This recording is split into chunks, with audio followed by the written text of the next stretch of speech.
Okay, today's lesson is 3-1A, exponential functions. We're going to talk about evaluating, analyzing, and graphing exponential functions.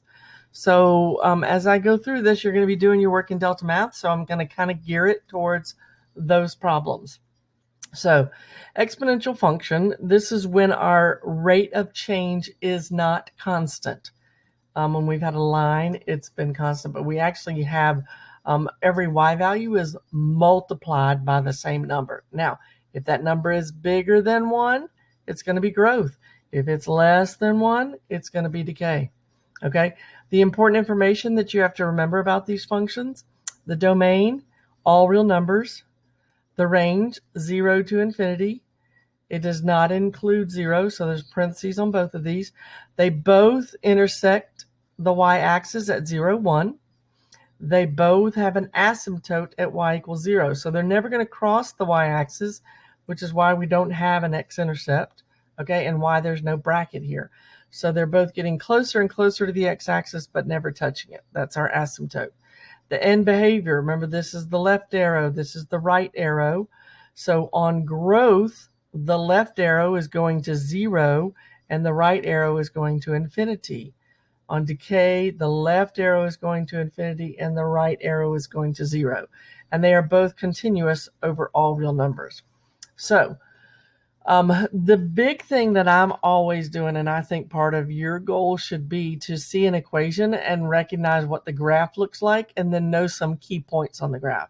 So these are the key points that we're going to deal with exponential functions. Always thinking about -1, 0, 1, and b, 1, and 1 over b, because when you plug in b and the exponent's negative, you get the fraction. So these are always going to be reciprocals of each other. And b is just that base. If you look at that function right there, that's b to the x, that's b to the x. So it's whatever the base is, whatever the number is that has the variable on it. So let's go do a problem.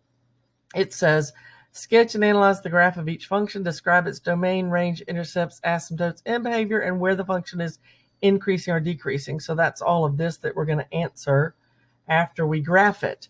As I mentioned before, I'm trying to cut down the videos. So anything I don't do on the video, you got a full worked out solution on our calendar. Okay. So when I look at this first one, I have h of x equals 1/4 to the x plus 1. Okay, so my key points are going to be always starting with -1, 0, and 1. My b, what number has that variable in the exponent, is 1/4. And this is always 1. And then I flip the 1/4 and get 4. Now, the difference here, oh, and also parent function has is asymptote at y equals 0. Okay, now what's different from the parent function is I have this plus 1 in there that's going to move it up 1. This one is outside. Y'all know this by now. I don't need to tell you. The outside the function affects the y, so it's going to move it up. So that means each of my y values is going to change. My x values are not going to change. What am I going to do to each y value? I'm going to do the same thing I see in the equation, and that is add 1. So 4 plus 1, 1 plus 1, and 1/4 plus 1. Now, I put dots next to these two because when you get in the habit of doing this, then when you do it in Delta Math, you only have to plot the whole numbers. You don't have to plot the fraction on there. So I went ahead and plotted it, but I want to point out to you, so this is the point -1, 5, and this is the point 0, 2, and this is my asymptote. You have to graph your asymptote. I didn't put my asymptote up here. Well, guess what? I have to add 1 to every y value. Well, since my asymptote is y equals 0, then my new asymptote is going to be y equals 1, which is what I've graphed here. Okay? Your domain will never change, negative to positive infinity. The range, okay? Everything in my graph got shifted up 1. So now my range is not 0 to infinity, but 1 to infinity.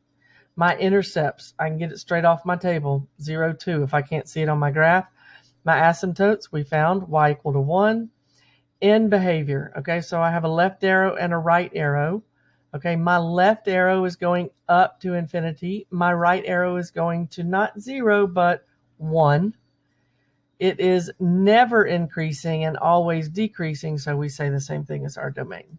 Okay, These kind of questions. So one part of your homework you have to actually graph, and the next one you have to answer this in the guided sentence like we've been doing previously. Okay. So next, we're going to graph some more transformation. I'm going to do another example. Use the graph of f of x equals 4 to the x. So that's the parent function. They're telling me to describe the transformation that results in each function, then sketch the graphs of the function.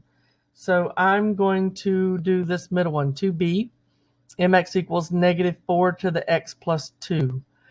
Before I go, I'm going to remember that my parent function was f of x equals 4 to the x, which means that its key points are negative 1, 0, 1, and then 4, 1, 1/4, and it will have an asymptote of y equals 0. That's the parent function because 4 in this problem is the number that has the exponent as a variable. Okay, now what kind of changes do I have in my graph? Well, I have a negative sign right here, and I have a plus 2 right there. So the negative is outside. It's not up there with the exponent, so it affects the y. If it affects the y, it's going to flip over the x-axis. This plus 2 is up there with the exponent, so it's going to affect the x. And when it affects the x, we do the opposite of what it looks like. So we're going to subtract 2, but when you subtract 2, when you're thinking about a number line, that means you're going to move to the left. So we're going to go to the left 2 units. So when I do my key points, okay, I'm going to have, I'm going to subtract 2, like we just talked about, and I'm going to multiply every y value by negative 1. So I'm looking up here, I'm starting at these points right here, and I'm going to subtract 2. So negative 1 minus 2 is negative 3, 0 minus 2, and 1 minus 2. And then I just have to make all of these negative. That's it. Okay, and I only have to plot the whole numbers when I do my delta math. So that's what it is. Now the other thing I have my asymptote. What did I do? My asymptote is y equals. So what did I do to every y value? Well, I multiplied it by negative 1, and 0 times negative 1 is 0. So my asymptote is still y equals 0. So I'm going to go plot those points, or I do, and just describe it to you. Okay, so this is the point negative 2, negative 1 right here. And this is the point negative 1, negative 4 right there. And there's my asymptote. So the point that is farther away, you're going away from your asymptote. This one you're drawing closer to your asymptote. But you don't have to worry about that in delta math, so that's nice. Okay, so as it says, it might surprise you to learn that for most real-world applications involving exponential functions, the most commonly used base is not 2 or 10, but an irrational number called e, the natural base. What is e? Well, e actually represents the limit as x approaches infinity of 1 plus 1 over x raised to the x. So if you look at these numbers are getting closer, getting bigger and bigger towards infinity. And look what's happening to these numbers. It's getting closer to 2.71828. Well, e is, just a little math trivia for you so you can make people think you're smart. Actually, you're already smart, just smarter than you already are. So e is 2.71828, How do you remember all that? Well, if you can remember, it's 2, okay, 0.7. The seventh president of the seventh president of the United States was Andrew Jackson, and Andrew Jackson was elected in 1828, and he served 2 terms. And Andrew Jackson loved special right triangles. And Michael Jordan was number 45 with the Chicago Bulls and 23 with the Birmingham Barons. And y'all might not remember all that, but it's just an easy way to remember those numbers and impress people. Okay, one last problem, and then I'm done. Use the graph of e to the x to describe the transformation that results in the graph of each function, then sketch the graph of the functions. So this time my parent function is f of x equals e to the x, okay?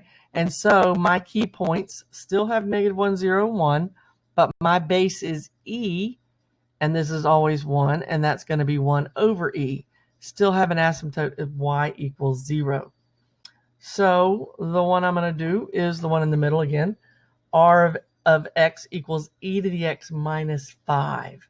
So I have my parent function, okay, and then I have, well, my parent function, I'll go ahead and put it down. So I've got negative 1, 0 and 1 on the left, because the only change I have for my parent function is this minus 5. It is not up with the exponent, so I know that it's only going to affect the y values. And if it's going to do the same thing you see in the equation, and so that is I'm going to subtract 5 from everything. So when you write that, okay, 1 over e minus 5, 1 minus 5, and then e minus 5, okay?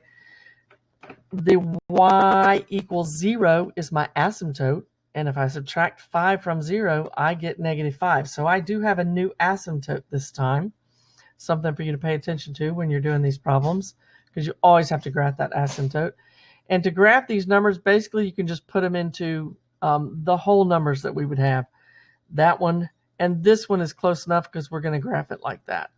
But if you needed to graph all three of them, you can put them in. You can just estimate what the number is, because that's all we're going to have on our graphs.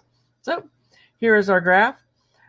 Our asymptote that we always want to graph first, especially in delta math, is going to be y equals negative 5. There's my y-intercept of 0, negative 4. And that point, if you see it right there, is about negative 2.3. It's an estimate. So that is all she wrote for graphing and analyzing exponential functions. Thank you so much for watching, and y'all have a great day.